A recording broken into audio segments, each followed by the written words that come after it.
Hello everyone.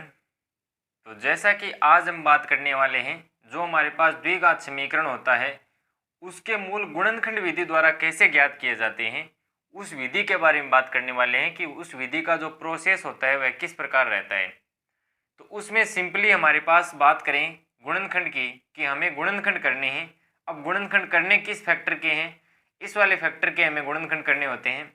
सबसे पहले बात करें इस वाले एग्जाम्पल की, तो हमें गुणनखंड विधि में क्या करना होता है, जो हमारे पास एक्स स्क्वायर का कोफिशिएंट होता है यहाँ पे 1 है, और जो सी का वैल्यू होता है जनरली हम क्या लिखते हैं, equation A X square plus B X plus C equals to 0 लिखते हैं।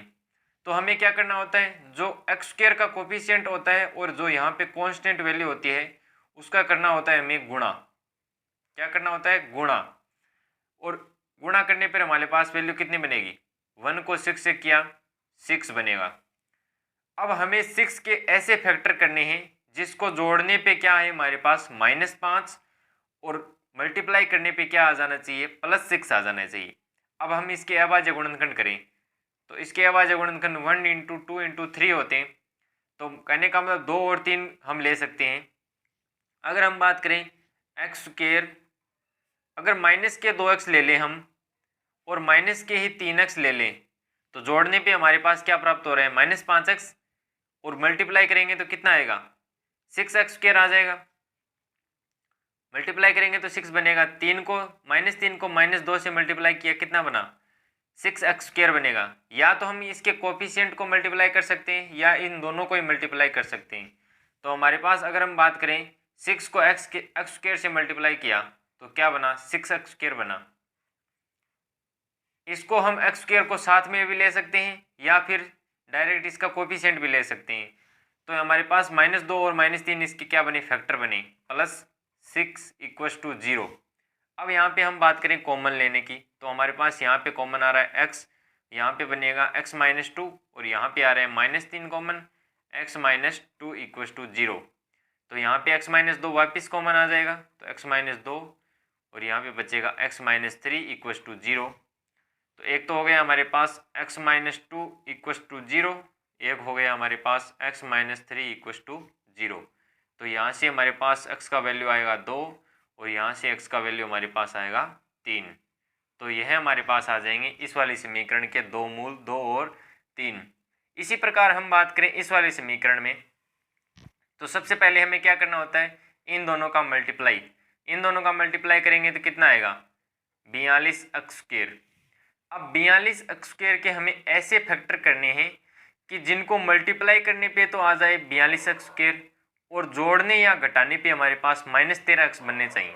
तो सबसे पहले हम बात करें 42 के फैक्टर की, तो इसका फैक्टर कितना होगा, 1 × 2 × 3 × 7, या फिर हम लिख सकते हैं इसको 6 × 7 लिख सकते हैं।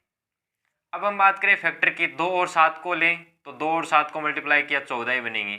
7 और 3 को लें तो कितना बनेगा, 21 करें, 21 ही बनेगा मल्टीप्लाई करने पे। हम ले सकते हैं 6 और 7 को, तो 6 और 7 को मल्टीप्लाई करेंगे तो कितना बन रहा है, 42, और 6 और 7 को जोड़ेंगे तो कितना बनेगा, 13। तो हम माइनस के 6 ले लेते हैं और माइनस के 7 ले लेते हैं। तो हमारे पास फैक्टर क्या बने, x² - 6x - 7x + 42 = 0। क्योंकि -6 को -7 से मल्टीप्लाई करेंगे माइनस माइनस प्लस हो जाएगा, और 7 को 6 से करेंगे तो हमारे पास कितना बनेगा, 42। और जोड़ने पे क्या आएगा हमारे पास, -13x। तो यहाँ से हमारे पास x कॉमन आया तो x - 6 और यहाँ से -7 कॉमन आ जाएगा तो यहाँ पे x - 6 = 0। तो यहाँ पे x - 6 वापस कॉमन आ जाएगा तो यहाँ पे बचेगा x और यहाँ पे बचेगा -7 = 0। तो एक तो हमारे पास प्राप्त हुआ x - 6 = 0, x - 7 = 0। तो यहाँ से हमारे पास वैल्यू प्राप्त होगी x = 6 और यहाँ से हमारे पास वैल्यू प्राप्त होगी x = 7। तो इस प्रकार हम गुणनखंड विधि द्वारा द्विघात समीकरणों को हल कर सकते हैं और उनके मूल ज्ञात कर सकते हैं। हमें इसमें यही ध्यान में रखना होता है कि जो पहले वाला संख्या होती है और लास्ट वाली संख्या होती है उसको मल्टीप्लाई करना है और उसके हमें फैक्टर इस प्रकार करने हैं कि जोड़ने या घटाने पे तो बीच वाली संख्या बन जानी चाहिए और मल्टीप्लाई करने पर जो इन दोनों का मल्टीप्लाई करने पर बन रहा है वह बनना चाहिए। तो उसके आधार पर हम फैक्टर करेंगे और फिर हमें क्या करना होता है, कॉमन लेना होता है और हमें फैक्टर बनाने होते हैं और उनके मूल ज्ञात किए जाते हैं। तो यह था हमारे पास आज की क्लास में कि गुणनखंड विधियों द्वारा मूल कैसे ज्ञात किया जाते हैं द्विघात समीकरण के। अगर वीडियो पसंद आई हो तो लाइक शेयर सब्सक्राइब करना ना भूलें। अगली वीडियो में मिलते हैं, तब तक के लिए जय हिंद, वंदे मातरम।